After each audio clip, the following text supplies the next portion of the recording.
All right. Hey, everybody. Welcome to Crown Council live stream. I am Stuart Anderson. It is May 7th. We're grateful that you're with us today. We've got a recorded webinar with Cassie Talon. We're grateful to share that with you. She's going to share the standard starts with you. It's our Crown Council gold standard, how to treat each other, how to treat your patients. We're super excited to share that with you. I do have a couple items of housekeeping to share first. Let me just share my screen real quick. Uh, the first is obviously we're live. It's Thursday. The Crown Council was built on Greg Anderson almost 30 years ago. He and Steve started this incredible group, and unfortunately, we lost Gregor last Friday. He passed away peacefully in his home. Um, and this is his little announcement. We'll have a funeral arrangement for him next Friday. But we honor him, this group, and the messages that we've received from you, and the life that he lived that touch each of you. His service, his example, his jovial nature, his thoughtfulness, kindness. It is far-reaching, probably more than you can even imagine. To sit on my end to hear everyone's texts and emails. I can't thank you enough for how heartwarming it is to hear of your experiences with him. So we'll miss him. We'll always remember him as our example of an incredible service and culture, not only in his family but also in our company. And I didn't, want to make a huge deal of this, but we love Greg. I'm grateful that each of you got to share in his life and to be part of the things that he built and the life that he had. So, um, uh, again, thank you for reaching out to me, to the Crown Council team, to Steve, and to share your experiences and love of Greg. Obviously, we feel the same. So, one project that he had open that I want to share with you, which is kind of fun. He was putting together a resource partner offer. This is kind of fun and exciting that we wanted to share with you today. We have gathered here in this document that I'm going to share with the Crown Council membership. These are all of our offers from resource partners who are part of the Crown Council. So by offer, I mean, let's just review this one. So Bent Erickson and Associates, this is their offer, pick one. And these are only available to Crown Council members. And each of these resource partners listed have the same kind of idea. So here's the offer from Blue Water Dental Advisors. Here's Cherry. Here's the Crown Council's automatically granted gold tier pricing. So we're going to share this document with the Crown Council. You can scroll through here. What a great way to engage and interact with our resource partners. We are so grateful for this group and the service that they provide and the solutions they provide to the Crown Council. So this document will be shared for the first time after this live stream with everyone, and you'll be able to scroll through this and look through all the offers to engage with the Crown Council resource partners. All right, one last item of business before we move forward with our little recording with Cassie. I'm going to share my screen. This is crowncouncil.com, and in my directory, we each have one of these as you log in, and then in the Premium Member Hub, I wanted to take a quick look at our top offices for Smiles for Life. And just acknowledge these offices who are serving and working so hard to donate. We've already raised over $500,000 for Smiles for Life through whitening and our great partners at Ultradent. These are some of our top offices. We hope you're high-fiving each other as you see your names at the top. But what an incredible example to us of those doing good together, serving in your communities, your patients, and raising money for our national charity as well as your local charities. So thank you to those who are participating in Smiles for Life whitening. We're so super grateful. Again, we cannot do this without Ultradent, our great partner who provides all of our whitening products. So thank you to each of those who are participating, and we hope that you check these totals often and celebrate together. So very good. All right, I'm going to share my screen. I hope. Let's see. So I have a recorded interaction with Cassie Talon. She's going to share some of the things that she's learned as a coach, about patient hospitality, identity, and the first impression that changes everything about how you interact with patients. Grateful for her and sharing these culture building standards, especially since we know culture is created by design. That is the best way to create your culture. So here are some great tips for creating your culture by design. I'm going to share my screen here and I'm going to play this and hopefully it all works. Okay, here we go. All right. Hey, everybody. Welcome. This is Stuart Anderson with Crown Counsel. Cassie Talon. Hi, Cassie. Hi. Great to have you with us.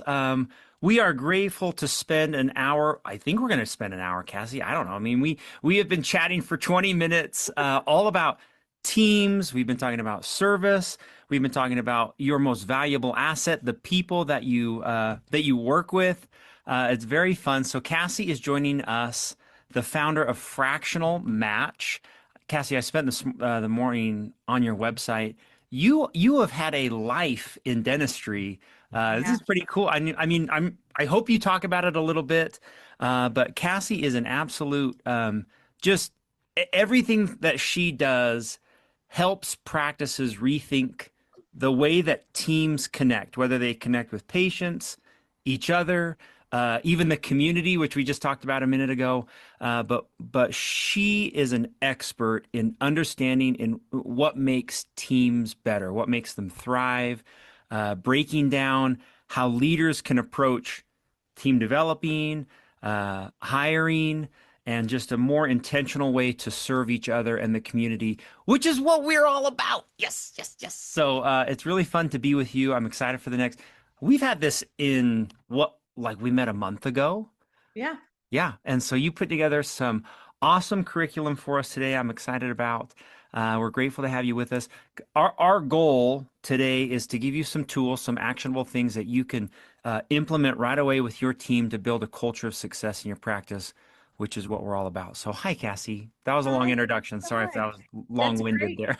No, Okay. I'm so glad to join you. And the origination of all of this, I love that you said the years in dental was my watching my father and watching him as a dentist say to the patient, if at any point when I'm working on that one tooth in your mouth, you feel like I've forgotten the rest of the body that is connected to that one tooth and who you are, I want you to let me know.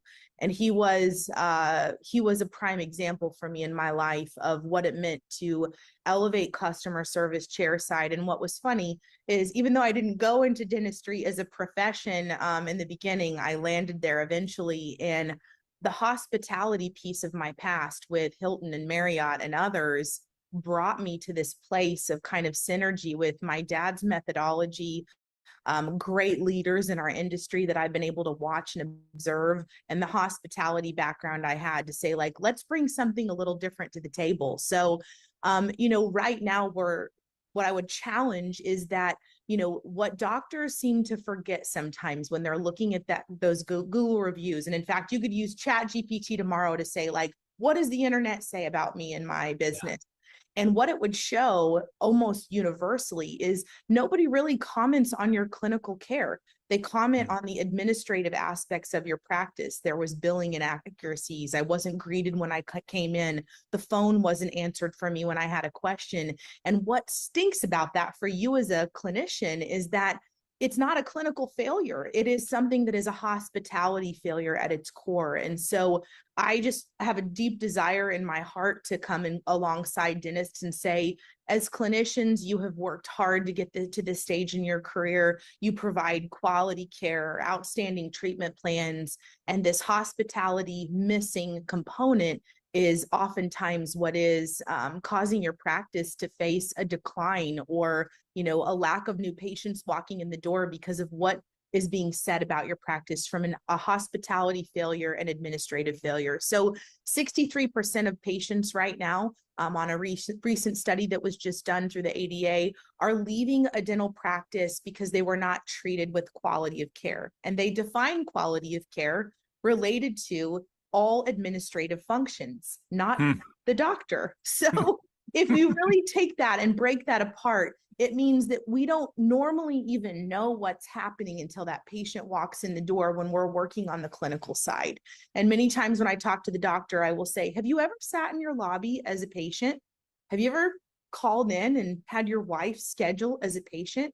And they'll say, no, I've never done that before. And I would say, step one, go do those things. So while I tell you what we're about to cover today, I want to share a quick story of where I really started to recognize just how important it was to make a shift. I had a clinic where their reviews spoke, almost all of them spoke of just a nervousness about the visit, a noisiness about the office, and things felt haphazard. Haphazard was a word that was used frequently. Hmm. So I made the decision to go in as a secret shopper for that office and sit and be present. And then I invited someone else to do the same with me. And the takeaway was so incredible to me. They had this wonderful girl at the front desk who was just a go-getter, but she had installed 4 shredders at the front desk because she was, all about security and ensuring there was no paperwork left behind with the patient's information. I'm nervous for this. Yeah. And so as I sat there, it was shred, Mm. shred, shred, and all 4 kind of humming to the same tune. Well, I'm not sure if you've ever heard 4 shredders simultaneously, but it sounds a lot like a drill. And then when you combine that with drills in the back, you just sat at the front and you were like, oh my gosh, I'm getting ready to go back and have, dentistry done inside my mouth. Shredded. And they're shredding. And so the outcome was for me, even right down to the sound, the environment, the hospitality feel when they walk in the front door, we become so task oriented. That girl, I nicknamed her the shredder, but the shredder of the front desk, I told her, like, we got to get rid of these and move them away from the desk, because while it's something being checked off your list, it's creating an environment that's not positive for the patient. And what's interesting about that is we went back and we surveyed almost 4 months later at that same clinic, and all of those reviews about the haphazard energy of what they felt when they were there disappeared, because we put in a fountain, we turned up the music, we made a more soft experience when they walked in the door, and now suddenly they have positive things to say. Never forget that the minute that patient walks in the door is the opportunity to win them over. It's not when they sit back in the chair and open up their mouth to receive care. So we're going to cover today why the patient leaves, the identity shift. I'm going to share with you some 5 touch points that are very valuable, a 30-second rule, the LEAP framework that I use when I go in and I train teams, and also just kind of banding with you in this 30-day commitment, because what's happening now almost universally is we're so fixated on these KPIs and where we need to be with our metrics financially that we've forgotten that the soft touch points along the way are necessary to move things forward. So first, let's talk about why patients leave and why it is never dentistry. And I mean never. Like, I rarely, under 1% of the time, see that it is associated with poor standard of care when it comes to the doctor providing treatment.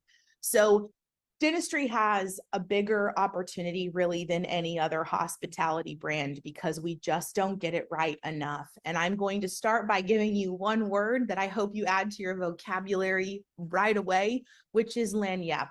It actually, if you wanted to Google it, is spelled login-nappe. Like, that is what it looks like, but it is lagniappe. And lagniappe is a New Orleans word. And that word means to give a little something extra. So those free beignets at the end of your meal, that hospitality that comes when you travel to New Orleans for a little something more, I integrate that into the practice. And we've lost sight of that. We've cut corners and said, no more water when they check in, no lip balm at the end of the visit when their mouth is dry, no blanket when they're, with us, because we had to pay a laundry fee for that. What we forget is that those fees we are able to charge to the patient have a direct correlation to the way they feel, the way the senses are elevated, and the way they experience us as a whole. So the Ritz-Carlton, they train every employee to anticipate the needs before they're expressed. Every touch point is designed to feel effortless and personal. I will add to this deck to share with you, at Disney, there is one phrase that no Disney employee is ever allowed to say, and that is, I don't know. And they've trained them in that, because what we need to do at our very core is to really just educate our team about what it means to reinstate hospitality and always be in pursuit of the answer. When I worked in the hotel industry for a long period of time, I can remember one of the first engagements I had directly with a consumer, a guest. And I went back to senior leadership and I said, man, they just what I observed in that workflow, they didn't see it right. That's not what happened. And the head of the company said to me, Cassie, every consumer, every guest's perception is your reality, whether it's really what occurred or not.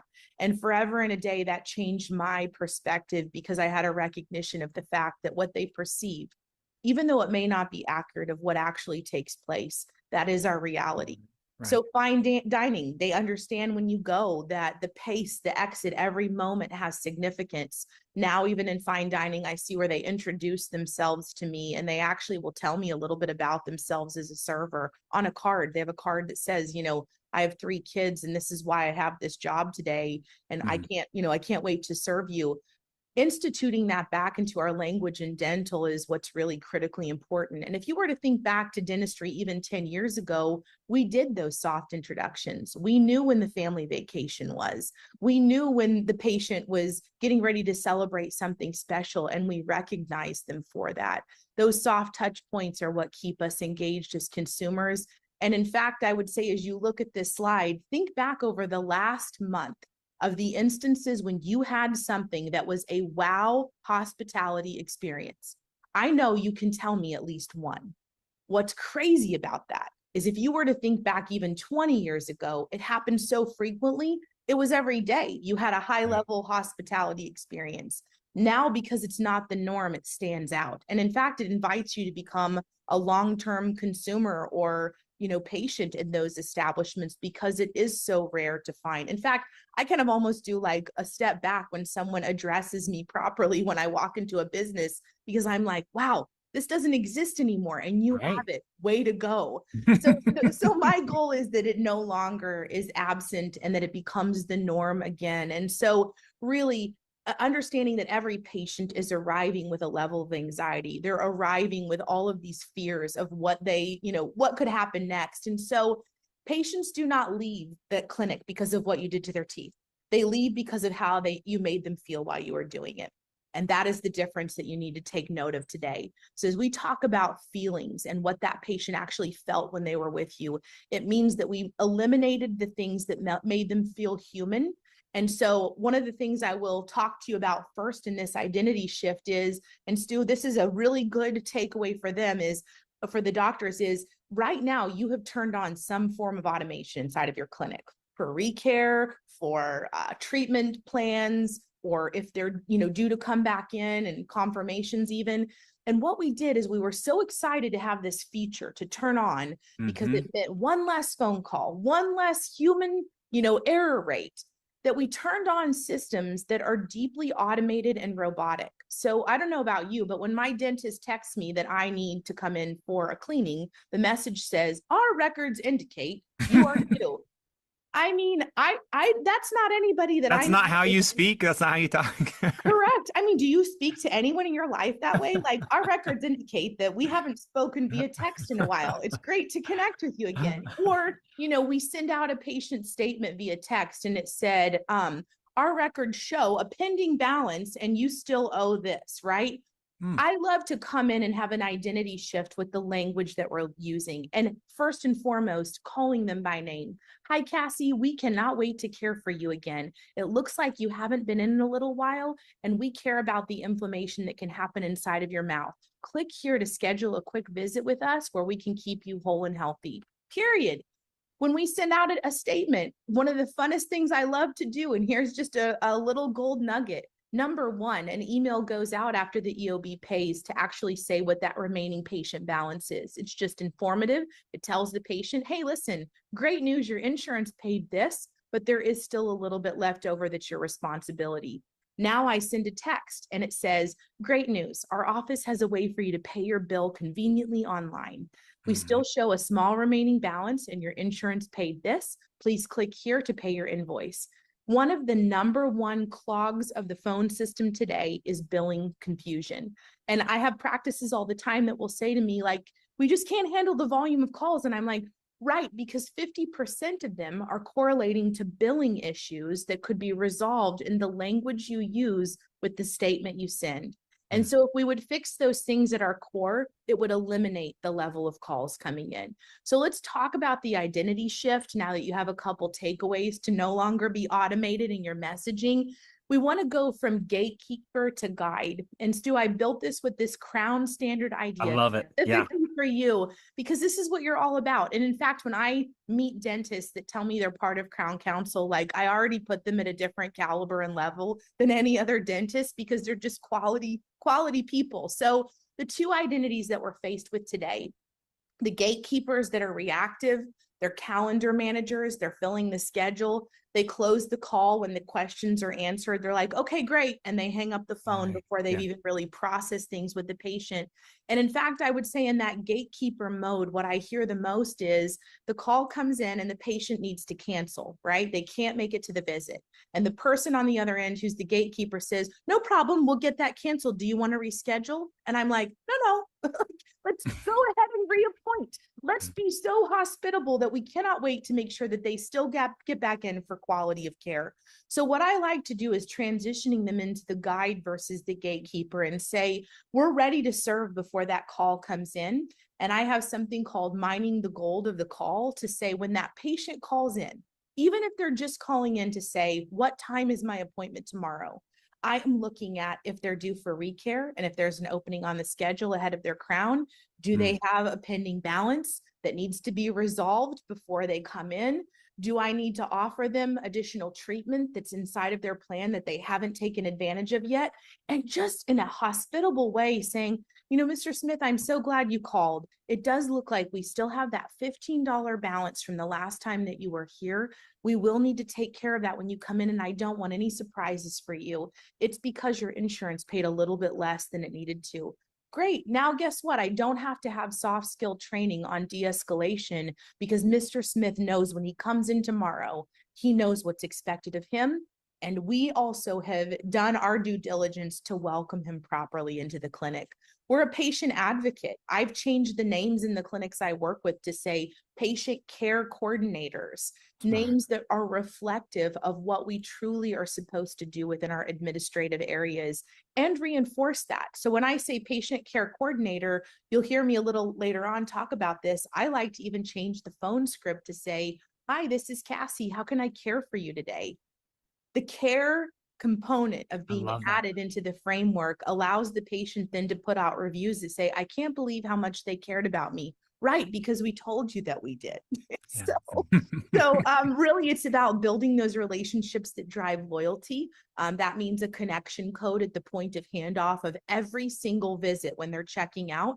We've become so methodical in the checkout of the visit that we move right into this mode of, I have Sally with me and she was here today for a crown and she's ready to go, to, hey, I have Sally with me today. She's headed to go see her grandbabies in Florida and we just took care of a crown for her. Hear the difference? Now then, when I'm talking about billing, it's been softened by the fact that Sally was introduced to me as a person instead of a number. So really, that's the difference of what we do in terms of our language that makes really all of that, the changes happen at the point of sale, at the point of conversation of treatment that needs to come. And so the questions that every patient is asking, do these people care about me? Or is this just about my appointment? Is it about the money?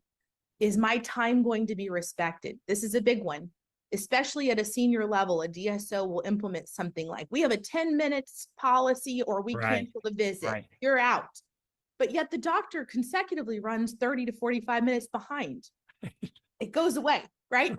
So if you can't match, and it can't be a win-win, you can't say you be here on time or else, when you consecutively run 30 to 45 minutes behind. The patient is never going to be responsive positively to that because you didn't respect their time, therefore they can't respect yours. So what I like to do is institute some changes in the office to help you run on time first, making sure that you are running on time, and then implement that policy of the you know, if you're past 10 minutes, we have to reschedule.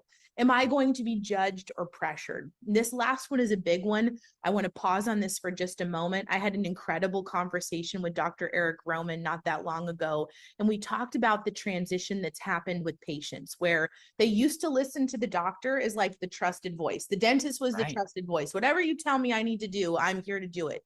And now that patient has used AI among many other tools to determine what they believe is wrong inside of their mouth. So they are coming in with a treatment plan in their head, more than likely. Well, I looked this up and it looks like I can use some clove oil to get rid of that infection in my mouth because, Claude told me that's all that's wrong. And I'm like, Thanks, Claude. not. But the shift, the paradigm shift is when you move to the language that feels like it's more of an interaction together. Like, let's talk about the goals that you have for your mouth and where you're headed and what we can do to help you with that, instead of here's your treatment plan, here's what you need to do. And I like to go as far back to the intake form, because right now we ask about health history and we don't ask about dental history. So if we knew the history of the patient's dental experiences and even their family, I like to say any family history of tooth loss or things you're concerned about, that can be part of the conversation. Hey, I noticed you talked about Uncle Jim who had dentures and you're scared you're headed that direction. Let's talk together about the best plan so that you can keep the teeth you have and not head to that same path as Uncle Jim did, right? Because they told us it in the very beginning, and that can really overcome the judgment and be a very valuable piece of engagement. So there are 5 touch points of where the hospitality can either shine or fall flat.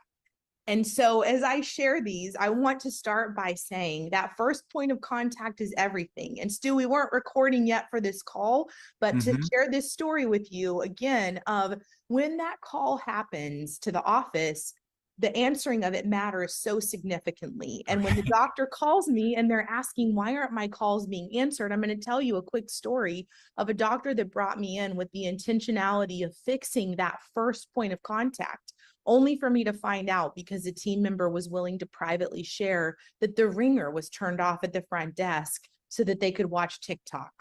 And what a hard moment that was for the doctor to have realization that here he's hired a consultant to better answer the phones for the first point of contact, when really all he needed to do was turn his ringer on. So step 1, start there. Yikes. But really it's the first point of contact that welcomes them in. How can I care for you?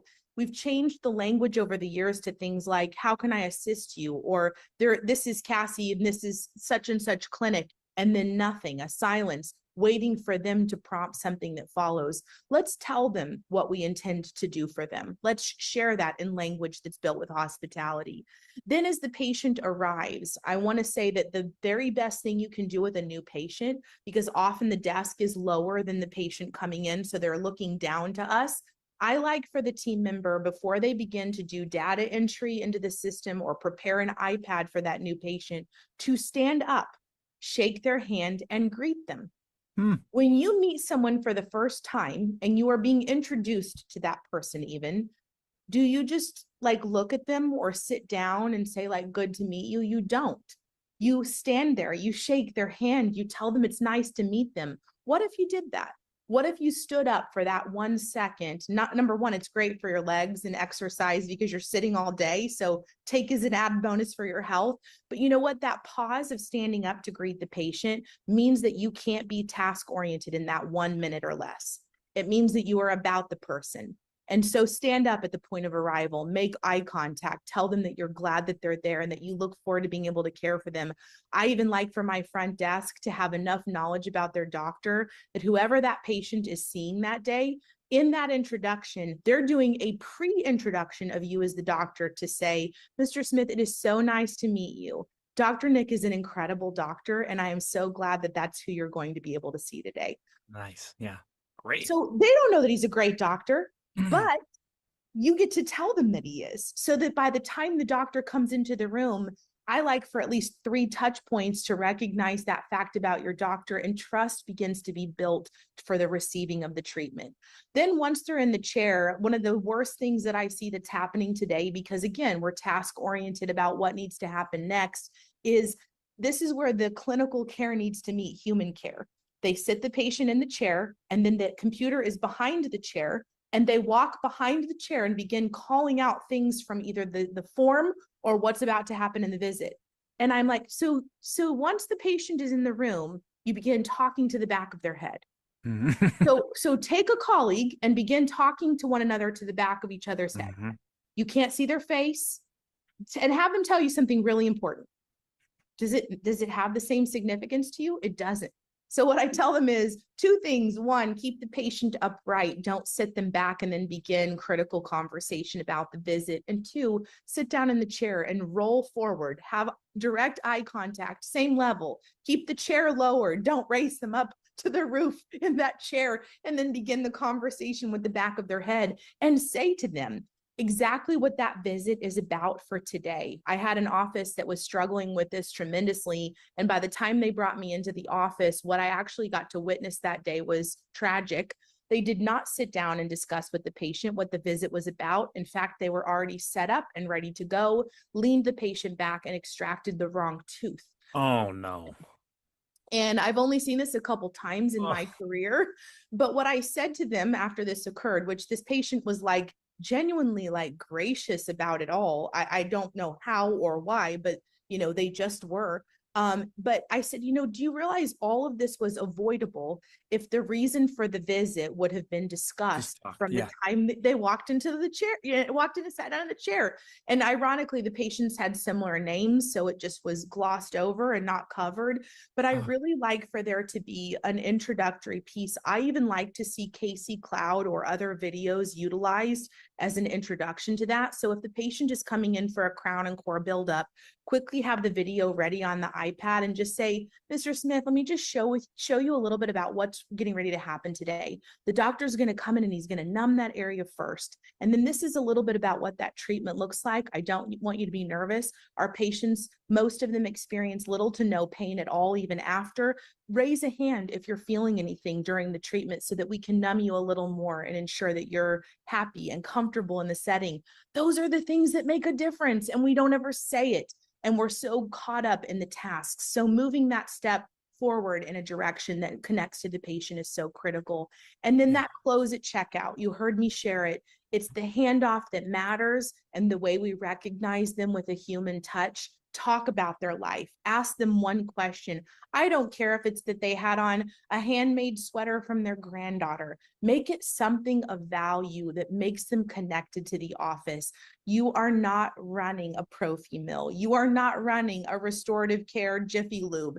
This is something where you have the opportunity to make a true difference for the patient, to engage with you and keep them in the office. So just the human touch matters. So no patient crosses a transition point without feeling known by the next person. That's the piece I want to leave you with. So when they go to the back, what I just said about Dr. Nick at the front desk and that handoff to the chair, that RDA or RDH says, you know what, you're getting ready to see Dr. Nick. And I just want you to know he is an incredible dentist. He was formerly in the military and has transitioned to our office about 10 years ago, but we have just seen some amazing life-changing work that Dr. Nick has done. You are going to love him. Guess what? Because we've been telling the patient they're going to love them, guess what happens? Usually they love him. And it changes that whole dynamic. Many times I see today where the doctor's not even introduced. The doctor just walks in to conduct the exam, and no one even knows about that. The doctor should never even have to say his name when he walks in the room. That team member that is in the room for treatment does the introduction always. It is the best way for the patient to feel recognized and seen. And again, you would never do that in your personal life. When you walk into a room and someone's standing beside you that doesn't know your friend, you would always introduce them as a courteous piece. So that first point of contact, it's all about the patient experience that begins long before they sit in the chair. That first call, the welcoming aspects, every inbound call is answered by someone who is ready to serve. You're going to hear me say this a lot, Stu, but when it comes to AI being integrated into your phone system, I am very big on categorically placing the non-revenue generating tactical administrative calls with the AI agent. Good deal, do it. But never is the AI agent implemented for your current standard of care with a patient that is new, calling about treatment or ready to book a general prophy or SRP. Like it just doesn't happen. And I see it being turned on all the time where they're like, no, we'll just let everybody talk to the AI agent. I'm not sure about you, but have you ever been on one of those calls where the automated voice does not ever understand you or recognize Oh, you? I love it. It's my And favorite you're thing. pushing zero and going Please. operator or like human. That's Yep. how people feel when they're calling your clinic. And if we're all about hospitality, AI can be a very valuable resource in some regards. Don't turn it on for that first engagement with them, especially not a new patient. And I have doctors that are like, we really can't handle the new patient intake. There's just so much to it. We're going to let the AI agent do all of those tasks. I'm like, wow, that is the worst thing you could possibly do to make them feel like a number. So the Yeah. arrival is the next piece of that matters. Once they've had the call, how can I care for you? Really, again, reinstituting that idea of stand up, greet them, welcome them, tell them that you're glad they're there, and mention your doctor. The handoff, again, talking about what that looks like in the transition and how that patient is brought back. Please, please do not open the door to the back of your office and someone shout, Jen, like who does that? Like literally, I see that all the time. Or I have offices that were worried about HIPAA. So they gave the patient a number and they hand them the number at check-in and they're like, 001. I'm like, are we at the DMV? Like, I don't know about you, but if I were to survey every American today, how would say that they like the DMV? I'm going to tell you, it's probably 100% say zero happiness with the DMV. So why are we doing that in our clinics? We have a picture that we can take of the patient before they come back. Take the photo, walk out to the patient. Don't prop open the door and scream their name like you're in a barn. Go up to the patient and say, are you Mr. Smith? Hi, my name is Cassie. It is so good to meet you, and I'm looking forward to caring for you today right this way. Like, it's 3 more steps. Pause and do this. The chair side interaction, again, do not talk to the back of the head. They're in a vulnerable position the minute you sit them down in the chair. Not to mention, please, please, please, just take 1 extra bib and cover up the instruments on your tray when they walk in. I see over and over again where like they use the little stand for the injections of the carpules of numbing with the syringe tip. And it's like right there, sticking right up on the tray. And We're ready. nothing says welcome like a clearly visible pair of forceps and a needle. Like I suddenly feel like I'm at home. So what I would challenge you is just cover that up. Just have that covered. It takes 1 extra bib from the patient over it to have that done. And sitting down and making that interaction calm and focused. Many times DAs and RDAs are so quick to move on to the task list. You kind of carry that over into the chair side visit, like where they're already just popping on to the next checklist item. Slow down, greet the patient, recognize that they're nervous, also recognize that they likely took vacation days to come in and see you today. It changes the dynamics. They could be on the beach and instead they're sitting in your dental chair. So what are you going to do to make it feel a little bit more like a relaxing visit for them instead of something that they just had to do? So the 30-second rule is the next piece of this that I want to cover, and really the empathy language that begins to earn trust. You'll hear me say this in the other series, but frequently in dental, we use very kind of like finite or final wording, like the tooth is decayed, so you're going to need filling. No, the tooth is decaying. And if this continues to progress, these are the outcomes for you. Language that allows the patient to know that you're with them in the journey of their care and maintaining the standard of the care is critical. And I also just want to say before I share this rule with the team, when I'm implementing any of these elements with my team, I like the teams that I work with, I like them to know 2 things. 1, that we're doing this because it's about protecting the assets of the practice. The people that walk in the door, the team that's there, and protecting the overall practice and what that outward response is that people see. Because usually the Google reviews are not an indicator or a reflection of the heart. And I say that all the time. If you were to look at the Google reviews and say, does this define me as a person and who I am? and they're complete opposites. I go in and I see the sweetheart team that loves the patient, and then the Google review basically, paints the picture of you that they have a dartboard in their garage with your face on it. These are not the same people, right? So if we want people to see the version of you that is deeply caring and protecting the assets of your people, we have to change the language for them to know who you truly are. So the 5-second slowdown looks like this.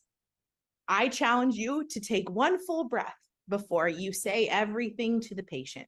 That means if you have just rushed to set up that tray and wipe down the chair from the last patient, just go out in the hallway, 1 second, deep breath. Then I want you to release whatever happened. That means if the door opened into the clinic today and you just left behind a crying baby and, spilt milk in the front seat, or your husband was mad at you because you didn't do something that he asked you to do, whatever it is, I don't care. The minute the door opens to wherever that is, where you're going to be patient facing, I want you to make the decision to leave it behind, because the outward reviews of you are not reflective of the heart that you have. And you want that to change, because it's your legacy, right? It's what people will remember you by. And I don't know about you, but I don't want Google reviews out there about me that show me and paint me in the picture of being this terrible human when I've spent my whole life trying to care for people and been in healthcare. So you have to leave at the door anything that might separate people from knowing your true heart, and then make eye contact. We think that that's, such a simple statement, but it's actually really hard when you're in a task-oriented environment. So remembering, stand up, make the eye contact, have the conversation, smile. We work in a dental clinic, smile, and use the patient's name. Sounds pretty simple, but I'm here to tell you it's forgotten. I even laminate this and put it at the desk for my teams. If the doctor is putting together a task list, I will add these into the task list, like in between things. Perfect, do this, now breathe. Perfect, do this, now smile. Because that 5 seconds changes everything, and it resets your brain every time you're interacting. I also like taking this 5-second slowdown and incorporating it in your morning huddle as a piece of reminders, and circulating every day, someone sharing the wow factor of the day before. We never highlight enough the life-changing action of the dentistry we do. We're like, okay, Crown's coming in at 3 and it's going to produce this. And then we've got this and it's going to produce this. What about who you cared for yesterday? So John came in and we saw him yesterday. And do you know he is going to have a steak for the first time tonight in like 3 years? Do you know that Mr. Smith, he got that front tooth fixed and his wife walked in and she kissed him because she's never seen him looking that good? We don't tell that story. So tell that story in huddle. Bring back to life why we do dentistry. It's part of the hospitality. And honestly, it's where I really caught my fire to do it myself, is I had the chance to help a plumber who had lost his full set of dentures, receive dentures for free at a clinic, and his entire life changed. He got married. He reconnected with an estranged daughter. He got a better job because he had new teeth. He literally was working without teeth. So please remember in that 5-second slowdown that this isn't just about the production. It's about the preservation of the assets, the outcomes of the people, and why we do what we do. So language that really closes a patient up versus language that will open them up. What is your date of birth? That's sometimes the first thing that I hear people say when they walk into a clinic. Hi, I'm checking in for my visit. And I've actually seen this. Hi, I'm checking in for my visit. No patients in the lobby. The schedule only has one patient at the 9 o'clock hour. So it's probably pretty logical that we know who's checking in. Just saying. And still, Sally at the front desk goes, so date of birth? That's all the patient has said. I'm here to check in. And the very next statement is date of birth. Well, my first statement back would be, no, that's not my name. My name is Cassie. Good to meet you. But thank you for coming in. It's our pleasure to get to care for you today. Let me pull up your information. Oof, sounds a lot different, doesn't it? What do you need? I have actually heard calls answered that way. The call is answered with their name and the office, and then the patient rattles a little something. So what exactly is it you need? No. How can I care for you today? How can I help you with that? Even reinforcing once the patient says something, I heard you say this. Is that what you're thinking as well? That is our policy. Mm. Doctors have worked very hard to say what that is our policy, right? Especially when it comes to things like billing and submission to insurance. And time again, I will hear the practice say something related to, this is our policy about submitting insurance. Well, that's between them and their insurance, and that's our policy. And I'm like, true, Mm-hmm. but the patient doesn't have strong dental IQ and they handed you the card. So what do they think? They think you're responsible for the outcome of their insurance. What I love to add to that, that's our policy when it comes to insurance. Mr. Smith, it is our honor to file insurance on your behalf. Mm-hmm. What I would love for you to know is that we cannot always see the full picture of what your insurance actually covers. So today we're providing you with an estimate for that care. You may see a small bill that comes or follows because of the fact that, as it is our honor to file on your behalf, we don't always know the outcome because it is between you and your insurance carrier. See how that sounds different? So our Mm-hmm. policy is this is between you and your insurance. I don't know about you, but like it just doesn't work that way. So you will have to call back. I have actually had a couple instances of this where they will tell the patient to call back at a different time. Oh my goodness. So that is not something ever that is left in the hands of the patient to be responsible for. We do take a message and we will get this handled for you. It's not, I don't know, or that person's not here, call back. It's, please leave that with me and it will be my pleasure to find out for you who would be the right person to be designated to handle that. Always responsibility of the team instead of you will have to call back. Right. Relax. This will only take a second. I hear that frequently. Just relax. Just sit back. This will only take a second. We just need to go in and, do one more, one more bite check. No, I'm going to walk you through everything. And so what we're doing now is, raise your hand at any time if you have any concerns or questions. All are a piece of this, right? Making sure that the patient has full awareness as things are happening. And I like also giving them that control to understand that even though you're working inside their mouth, they still have the ability to communicate with you. A lot of doctors I know try to talk to the patient while the mouth is open, and they do a pretty good job of understanding yeses and nos. And I still am not sure how they can do that. So the phone greeting that changes the call, really it is the how can I care for you? I hear assist frequently. You can use another word, but this for me is the game changer in dental because it really does kind of regulate the conversation to a softer level. I've had patients call in very irate, and the shifting of the language when the patient calls in really can mitigate that that elevation or escalation of the call just in the way that we sound when we answer the phone. So that means, thank you for calling. How can I care for you? What is your insurance? It's an honor to submit insurance on your behalf. To say when someone wants to speak with the doctor, well, she's with a patient or he's with a patient. They don't need to know any of that. So right now, Dr. Nick is caring for another patient, but how can I help you? Is there something I might be able to answer for you? Focusing on those things. So it's time for us to change both the patient's texting and email, and really changing it from transactional language that doesn't feel specific to the patient to something that feels like a true text from you. So right now, the greatest thing we're seeing, Stu, in practices is that confirmations and patients confirming their appointment has fallen to an all-time low. And everyone's trying to figure out, is that the cadence? Do we take a deposit? Is that how we get them to confirm? And I'm here to tell you, I think it's the language. If I know that it's an automated bot that has sent me the message to confirm my visit, I really don't care, because if I were to scroll through my phone, I probably have 50 more confirmation messages that look identical. Like you could do it right now. They all look the same, right? Right. Cassie, visit this date, click see, confirm. Okay, I mean, it doesn't matter. Like no human is touching that. So if I say yes or no, does it matter?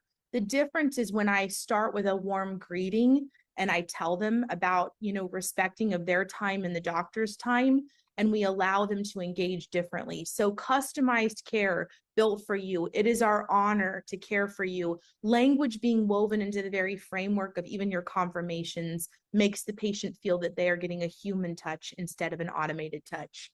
How are we doing on time, by the way, Stu? Are we okay? We're great. No, Okay, I was great. just going to chime in. My dental office always puts the name of the person that is texting me. So she'll always say, "Hey, Love that. hey, Stuart, it's Paula. I'm texting you." Yeah, And that to me, I'm like, "Oh, I'm talking to Paula." Like this is so, correct. it's so good to just add that little touch in there.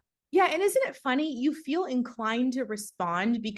because it Paula has written you and you don't want to leave Paula behind. But when it's just an automated message, I don't feel any commitment to respond. Me neither. I Yeah. love that you just shared that. That is exactly what I like to see happen. And so frequently we've turned on this set it and forget it mode within our messaging that is missed. And to just give one more additional piece to that, when the patient hasn't been in for some time for recare, if you could just do one thing tomorrow that would boost your business, I would challenge you to go in and take every patient that is 3 months or greater overdue for recare and send them a specific message. It could even be a video from you around the effects of periodontal disease, what it looks like, the advancements of it inside the mouth, and how much you don't want them to have those inflammation points inside their mouth. I see a huge return on patients coming back in because they're like, yeah, every time I do floss, it is bleeding. I Mm. kind of forgotten I needed to get back into the dentist. Tell them why they need to come back in. Not that they're just due for recare. Tell them why. And that really does make a difference, especially even in an email that's giving them understanding, a clear understanding of what periodontal disease looks like, the signs and symptoms, and why that recare visit is so valuable. I promise it will refill your hygiene Great department. advice. Yeah. Yeah. So the trust triangle is really about that reliability, the empathy, and the competence all being combined together to create patient trust. You know, the best patient in your chair is usually the one that was a direct referral from another patient because they already told them all about their visit, how great their crown is, how great their veneers are. And usually when that new patient comes in, they're already kind of prepped and ready to receive you as a great doctor. The problem is right now is the reliability that's missing, even when they make the visit. Maybe your office has a system where they reschedule appointments frequently because the doctor changes days, or the system, they need to move somebody over to accommodate a larger treatment plan. How many times are your patients rescheduled? If there's not reliability in the scheduling and really just a holding firm to both the respecting of their time and yours, you can't get to the point of patient trust. Like, it will never be established because they see you as fragmented. Empathy and really engaging with them to know who they are has a huge impact on getting them in. Even if you're calling to follow up on treatment, I tell the team member that is following up on treatment, go in and pull the area or location of the treatment that hasn't been completed, and definitely look to see if they were in pain before. Maybe they even had a temporary crown, and say, hi, Julia, we were just calling. I noticed that you had some difficulty on the upper left. Is that area still hurting you? Because we certainly would like to get you back in. Huh. Now you actually are talking to me about what I'm feeling instead of, we show that you're due for a crown on this tooth. I'm engaging them with empathy. And then competence. One of the greatest things I see missing in the clinic today that can be automated, and this is a great pause and segue into an idea with Curve that I utilize. So Curve Dental, who sponsored this course today, one of the things that I use for added competence is it has the ability for me to create basically what are explosion codes for scheduling the visit. So intake types with specific code usage right when it's scheduled, and it drops down and it puts it all into the system. We even use explosion codes, which are called quick buttons, for the doctor to plan out treatment. Where the competence failure happens the most today that equates to a reduced patient trust is, I have Sally at the desk and she says, oh, so you're a new patient? Perfect. So we're scheduling you for a comp exam. Hey, Judy, what's in the comp exam? Is that CDC code? I can say it. And I'm like, okay, number one, the patient does not know what a comp exam is. Do not say comp exam. Number two, do not look to Judy and yell from across the room which codes to add to the visit.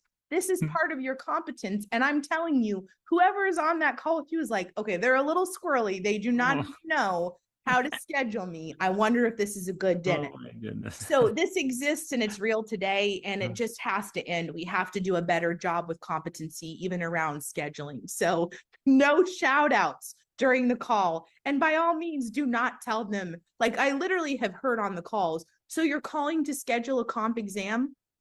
Like, I don't know what a comp exam is. I'm a patient. You Hmm. just welcome them as a new patient. So here's the LEAP framework that we'll cover. And this is really, the de-escalation path, how to really handle things that are coming in. And what I would challenge you to do is go back to your clinic and talk to the team about what are the things that are escalated or heavy within the week that you don't want to carry any longer. They will come back to you with like their top 5 of the things that are bothering them today.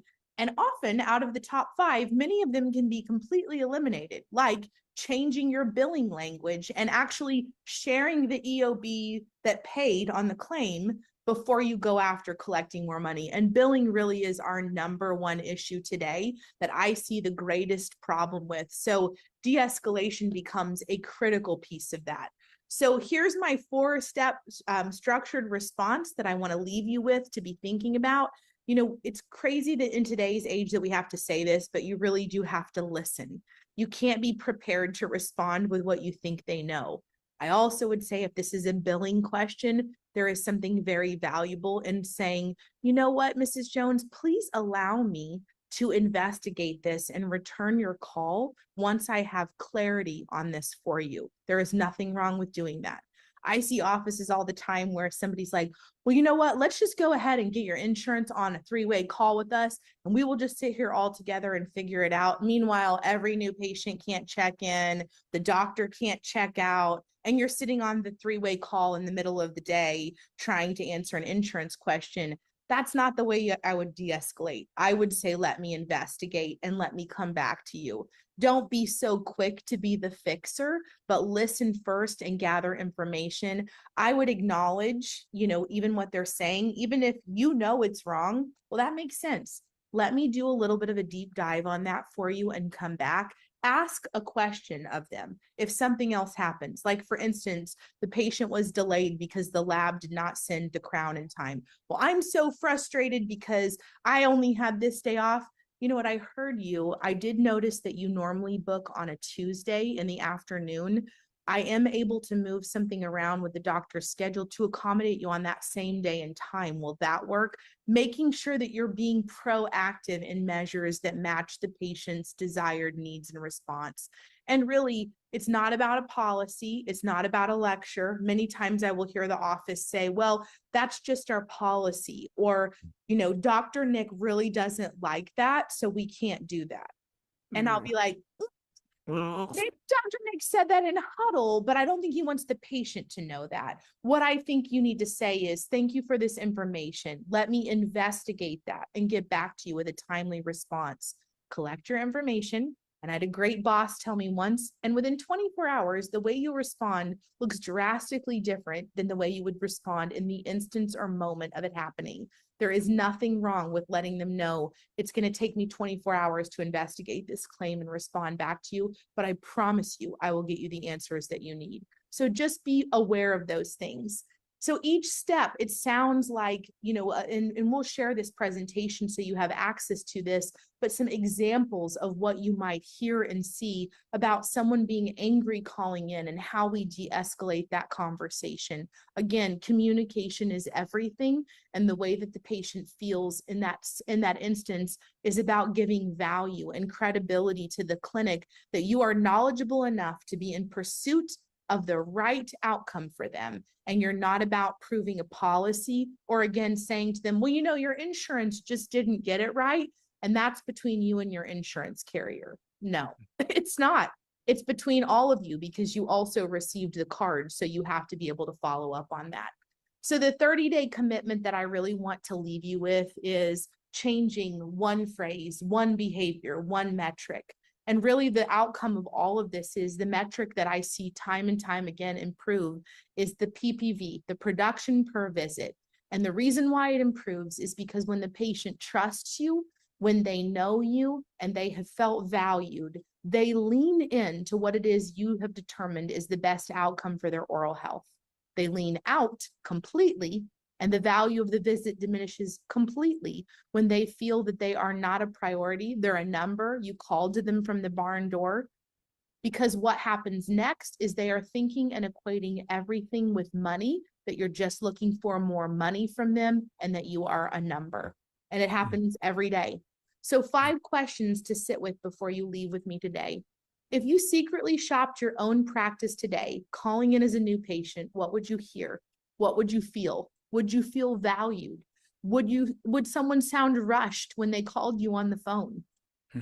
Which of the 5 touch points, the first contact, the arrival, the handoff, all of those, is your practice the strongest at?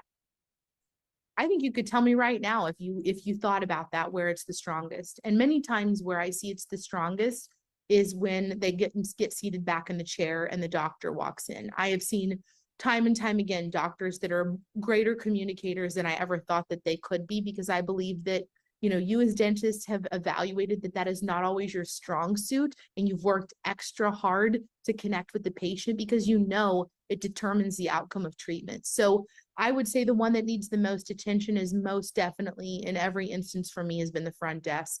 It's the receiving end where they become so tactically driven and checking off lists that they kind of forgot why they came to work in the first place. Hmm. And in fact, I've interviewed team members who have said to me, well, I mean, I clocked in today. What else do you want me to do? And Hmm. you know, maybe provide a standard of care. That would be a thought.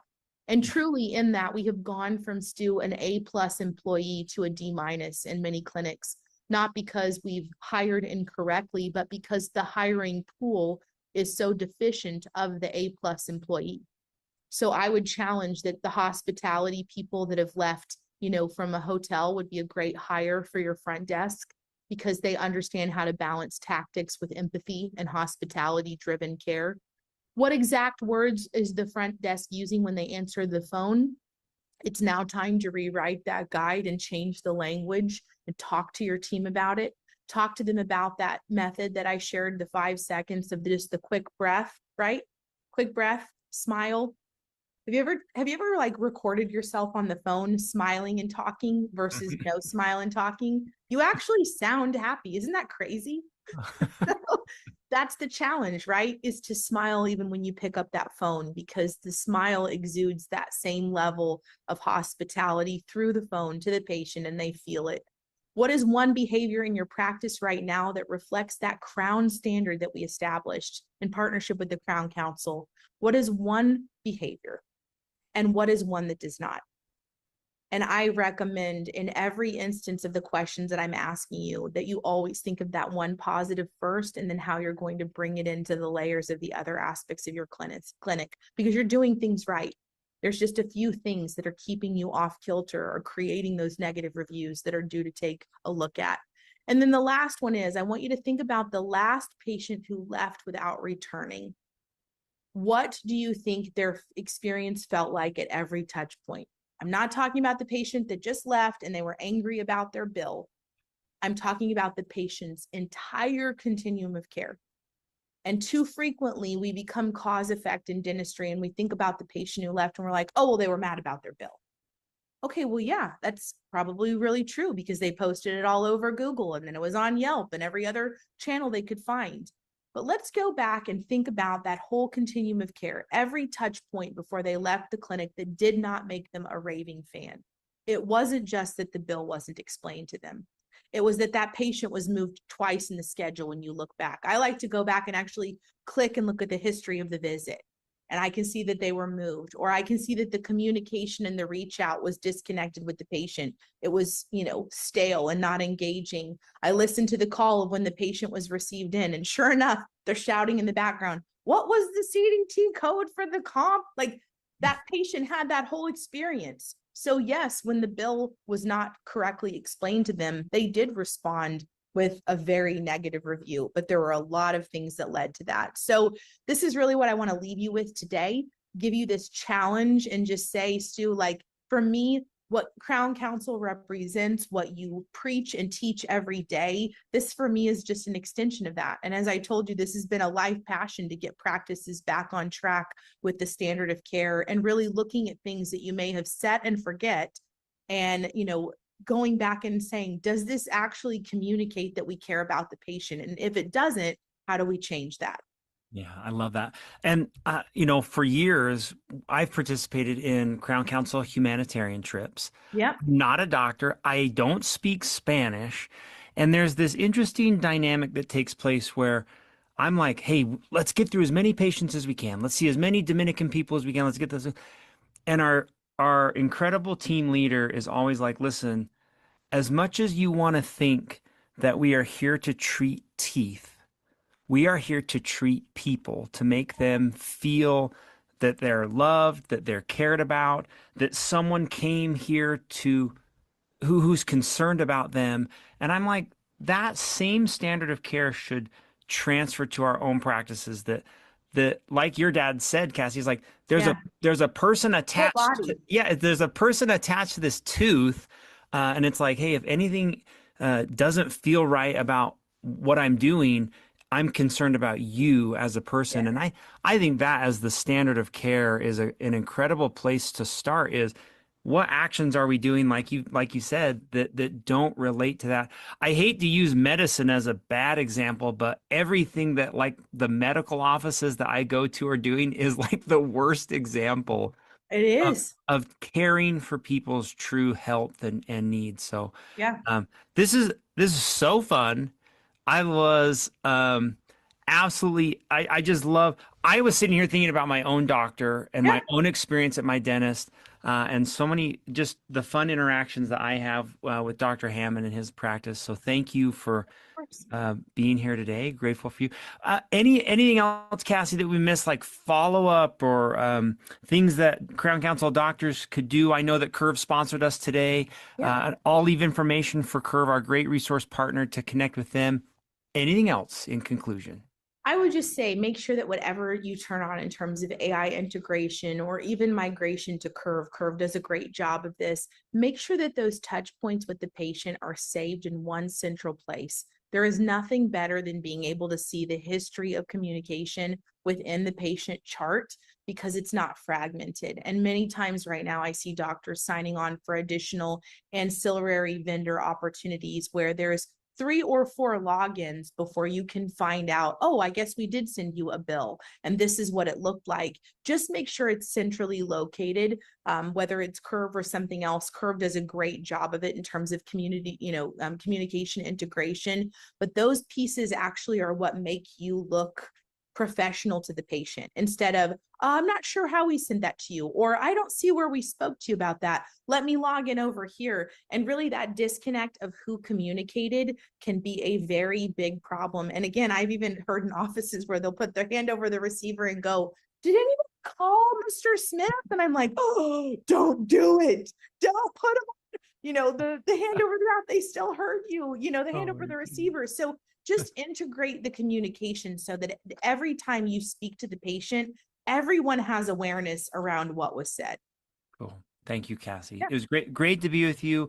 If you only listened to this, if you're listening to the audio recording, Cassie had a great slide deck, a lot of fun information that you actually, there were parts on some of your slides where I was like, we didn't read that part. We got to go back. We got to go I back and gotta read go that. So, back. yeah. Yeah. So, very good. If you missed the slides, definitely watch this. So thank you, Cassie. Great. Of course. Thank you Great, so much. great to Bye. be with you. All right. Sorry, everybody. We are 8 minutes over, so I'll wrap quick. Thanks for being with us. We will be back next week on a expert webinar with Steve. So registration information will come out about that. Our stop cancellations webinar is next week. Thanks, everybody. Hope you have a great week.